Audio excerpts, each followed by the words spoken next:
बिस्मिल्लाहिर्रहमानिर्रहीम। अस्सलाम वालेकुम। आज हम लोग स्टार्ट करेंगे चैप्टर नंबर 2 और हमारा लेक्चर नंबर 10, जिसके अंदर हम डिस्कस करेंगे ऑपरेटिंग सिस्टम, उसके ऑब्जेक्टिव्स और उसके बेसिक फंक्शंस जो वो परफॉर्म करता है। आगे चलने से पहले मैं आपको बताता चलूं कि पिछले 9 लेक्चर्स में हमने चैप्टर नंबर 1 कंप्लीट कर लिया है और तमाम टॉपिक्स को डिटेल के अंदर डिस्कस किया है।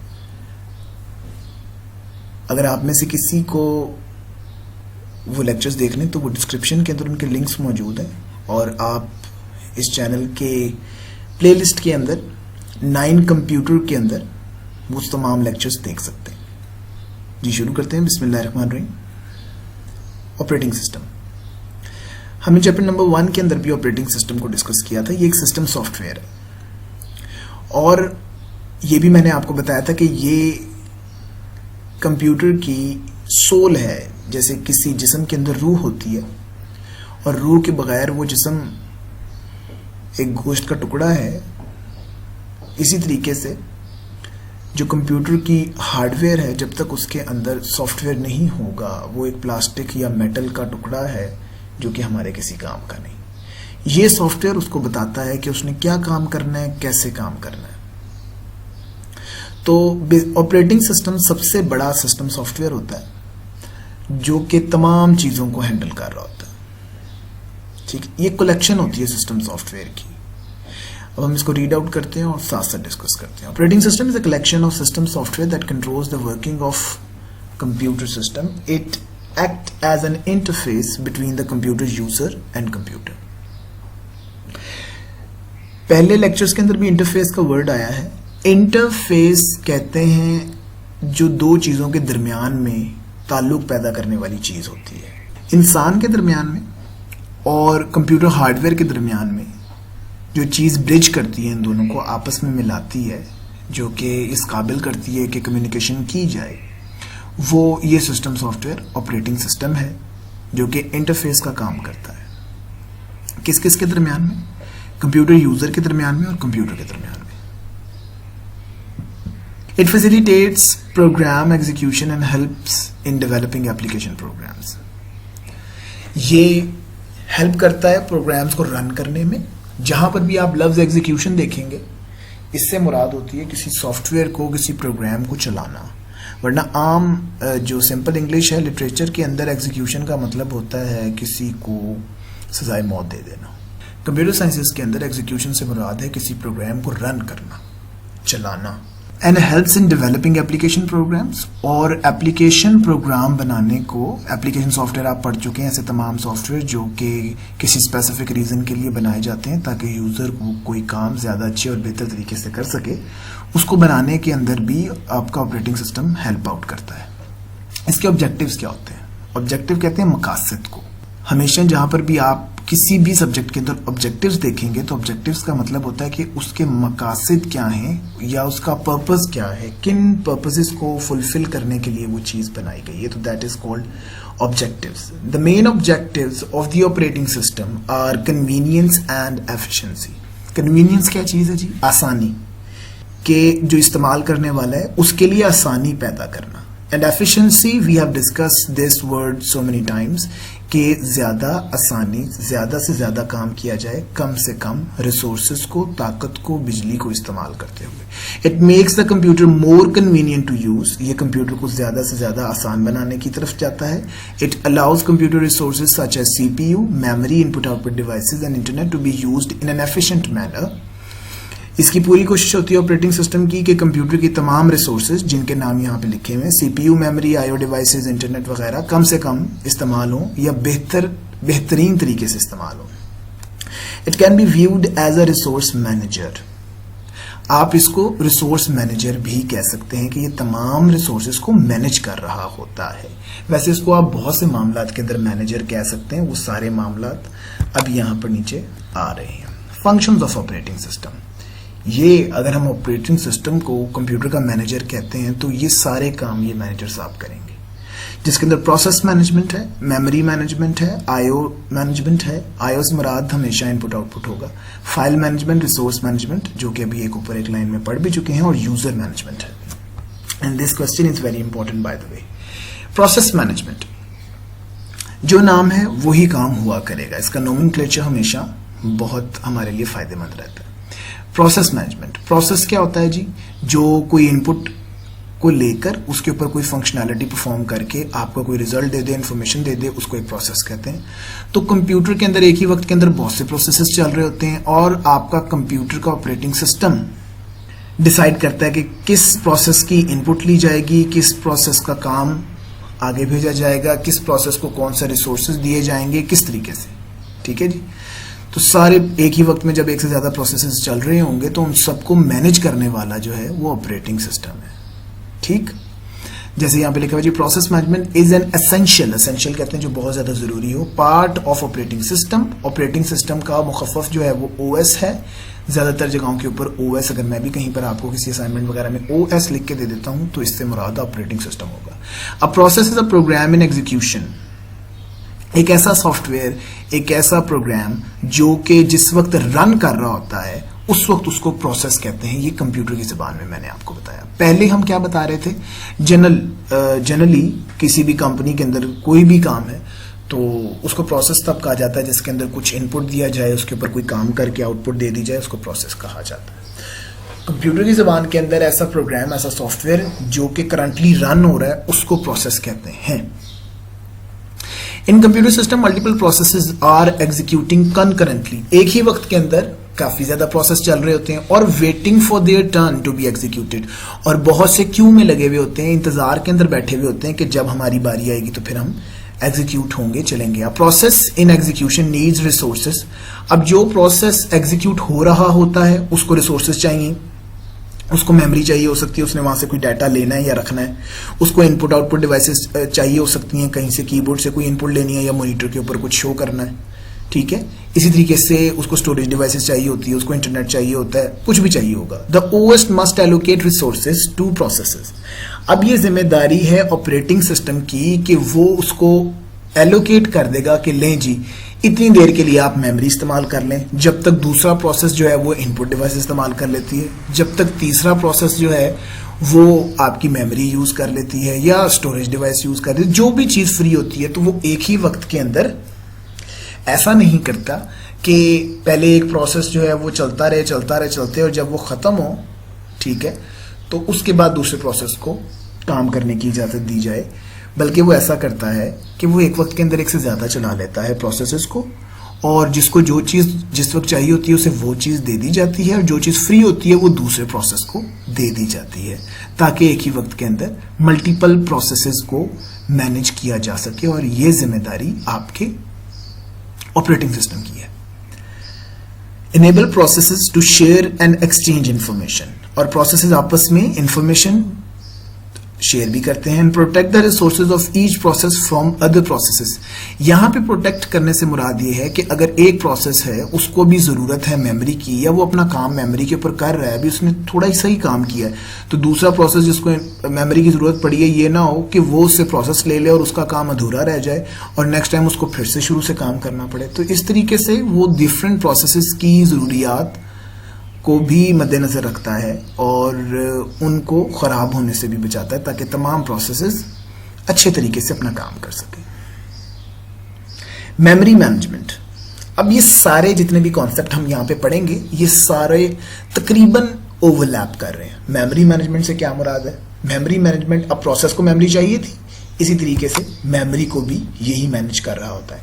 Memory management is the process of allocating memory space for user programs in main memory when programs. अब मेमोरी मैनेजमेंट के अंदर क्या आता है कि डिफरेंट प्रोसेसेस चल रहे हैं, किस प्रोसेस को कितनी मेमोरी देनी है, कहां मेमोरी देनी है, ये जिम्मेदारी ऑपरेटिंग सिस्टम की है। जब प्रोग्राम्स रन किए जा रहे होते हैं यूजर्स की तरफ से, The operating system allocates portions of free memory to programs.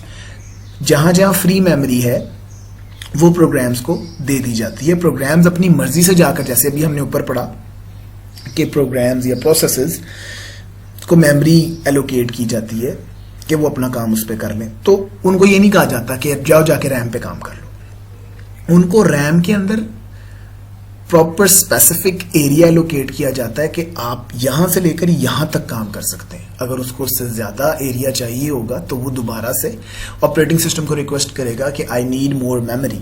अब ये सारी चीजें जो मैं आपको बता रहा हूं ये कंप्यूटर एक्सपर्ट्स को पता होती हैं, कंप्यूटर यूजर्स को नहीं पता होती। ठीक है जी।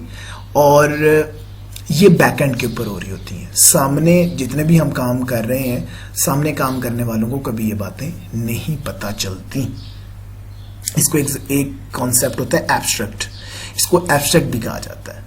ठीक है, कि यूजर को नहीं पता। जैसे फॉर एग्जांपल हम टीवी यूज करते हैं, उसका रिमोट कंट्रोल यूज कर रहे होते हैं, तो हम बटन प्रेस करते हैं और चैनल चेंज होता है, but we don't know that how it actually happens, कि ये होता कैसे है। When a program is closed, operating system will free the memory portion used by the program for reuse.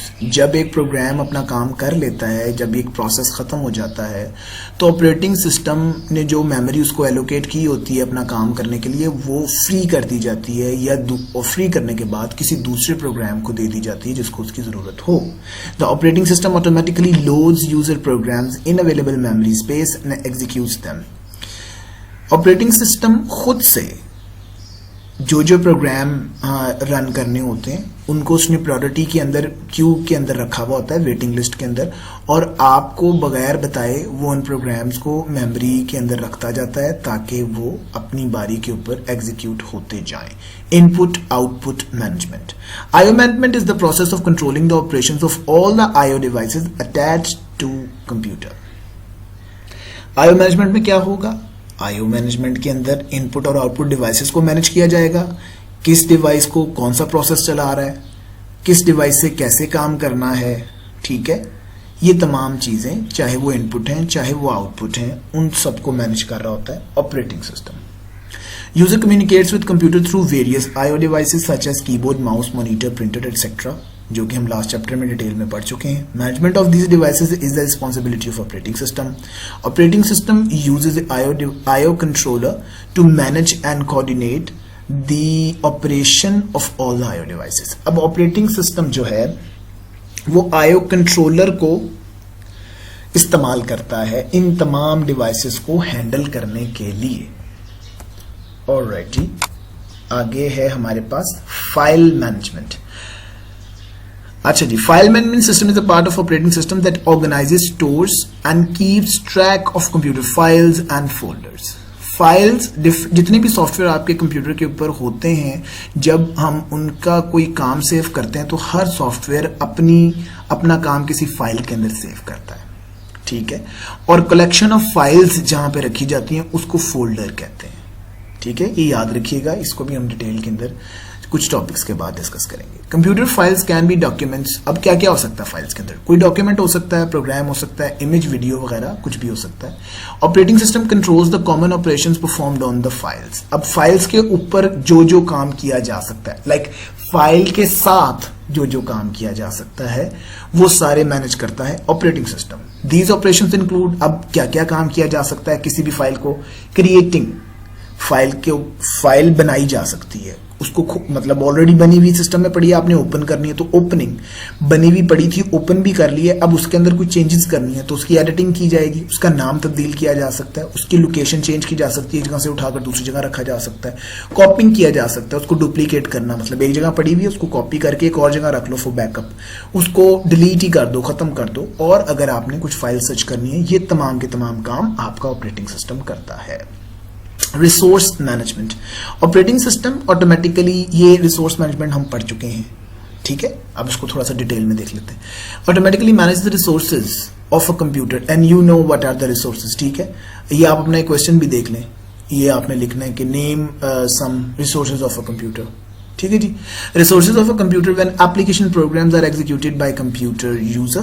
The resources of a computer include microprocessor, memory and all the devices attached to the computer. Operating system allocates resources of a computer to the application program according to the user's requirement in an efficient way to improve the performance of the computer. इन तमाम resources को इस तरीके से आपका operating system different processes को allocate कर रहा होता है कि आपका कंप्यूटर एफिशिएंट तरीके से काम करे। Again the same word same lines जो कि हमने ऑपरेटिंग सिस्टम के ऑब्जेक्टिव्स वाली लाइन पढ़ने से पहले डिस्कस की थी. User management. यूजर कौन है? Anyone who is using the computer is a user, right? तो हमारे पास जो मोबाइल फोन्स हैं या हमारे लैपटॉप्स हैं, इसके ऊपर नॉर्मली एक वक्त के अंदर एक ही बंदा काम कर रहा होता है, राइट? पर आपके लैपटॉप्स के ऊपर और मोबाइल फोन्स के ऊपर भी मुख्तलिफ लोग एक ही मशीन को इस्तेमाल करते हैं. अलग-अलग टाइम पे कर रहे होंगे पर कर सकते हैं. उनको भी मैनेज करना कि इस वक्त कौन इसको इस्तेमाल कर रहा है और किस किस के पास क्या क्या फैसिलिटीज हैं या अथॉरिटी कितनी है, कौन क्या काम कर सकता है. जैसे अगर किसी बैंक के अंदर एक कंप्यूटर है या घर में लेट्स सपोज कह लो, तो जो आपके घर में बड़े हैं वो आपको अलाउ करें कि आप फलां वेबसाइट यूज कर सकते हैं और फलां यूज नहीं कर सकते.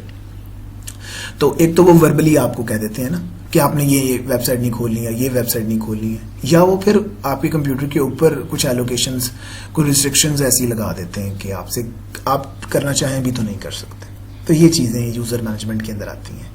जैसे अगर आप प्रोफाइल्स के अंदर देखें तो एक आपकी एडमिनिस्ट्रेटर प्रोफाइल होती है, एक गेस्ट प्रोफाइल होती है. तो ये इस तरह की बातें हैं. खैर, अब इसको हम पढ़ते हैं. User management is an important feature of operating system for maintaining and secure computer system. ये इंपॉर्टेंट फीचर है, ठीक है जी. और इसका मकसद क्या होता है? कंप्यूटर सिस्टम की हिफाजत. कंप्यूटर सिस्टम से मुराद इसकी तमाम चीज़ें होंगी, स्पेशली सॉफ्टवेयर से रिलेटेड, ठीक है जी. हार्डवेयर के ऊपर अगर कोई बंदा अब इसको हथौड़े मारेगा तो वो ऑपरेटिंग सिस्टम उसको नहीं बचा सकता. The operating system gives full control over a computer system to a person known as administrator. हम लोगों ने चैप्टर नंबर 1 के अंदर ये वर्ड अच्छे तरीके से पढ़ा है कि administrator the man, the person in charge, जो कि कुछ भी कर सकता है, क्रिएटिंग, डिलीटिंग, मेंटेनिंग, एवरीथिंग. उसके पास तमाम अथॉरिटी होती है. तो जिसका मोबाइल है या जिसका लैपटॉप है, ही इज द एडमिनिस्ट्रेटर. वो जैसा मर्जी पासवर्ड लगाए, जिसको मर्जी बताए, जो भी फाइल चाहे डिलीट करे, जो भी फाइल चाहे रखे, ठीक है. तो ही इज एडमिनिस्ट्रेटर. तो उसको तो वो सब कुछ करने की इजाजत देता है. Administrator installs various programs on the computer system for users. He also creates and manages user accounts. तो वो एक से ज्यादा अकाउंट्स भी बना सकता है. When a user account is created, the user is assigned a user name and a password. तो वो उस यूजर को एक नाम भी दे देगा और पासवर्ड भी दे देगा, जिसको हम गेस्ट भी कह सकते हैं, जिसको हम जो दिल चाहे नाम रख सकते हैं. Administrator allows the users to run various application programs that are installed on the computer. और एडमिनिस्ट्रेटर अलाउ करेगा कि कौन सा यूजर कौन कौन सी एप्लीकेशन रन कर सकता है और कौन सी नहीं. A user can log into the computer system by entering the user name and password, run programs and save his files in his personal folder. Operating system does not allow the users to install programs or create new users. ये basically official users जो हैं आपके administrator, वो ये तमाम काम करते हैं. घरों के अंदर इस तरह की मैनेजमेंट नहीं की जाती है. पेरेंटल कंट्रोल्स के नाम से आपके मोबाइल फ़ोन और लैपटॉप्स के अंदर ये फैसिलिटी इंट्रोड्यूस की गई है कि जब बच्चे इस्तेमाल कर रहे होंगे तो वो क्या क्या कर सकते हैं. वो इंटरनेट को ऑन कर सकते हैं, नहीं कर सकते, यूट्यूब को ऑन कर सकते हैं, नहीं कर सकते. पर ये चीज़ें अब आपको पता होनी चाहिए और हम में से अक्सर के पेरेंट्स को नहीं पता. वैसे operating system interfaces, I guess के we will be discussing operating system interfaces in the next class. Interface हम लोग वैसे पढ़ चुके हैं. तो इसकी 3 कैटेगरीज हैं: कमांड लाइन, मेन्यू ड्रिवन और graphical user interface. We will discuss in the next class. By the way, if it is possible for you or you should make it possible for you कि आप लोग जो next lecture होता है ना उसको थोड़ा पढ़ लिया करें. तो आपको जब एक दफ़ा आपने पढ़ा हुआ होगा और फिर आप मुझसे आकर पढ़ेंगे या लेक्चर ऑनलाइन लेंगे तो that will become very easy for you to understand things. और कुछ questions आपके जहन में आते होंगे वो आपके सॉल्व हो जाएंगे और अगर नहीं होते तो प्लीज़ आप मुझसे पूछा करें. ओके जी, थैंक यू.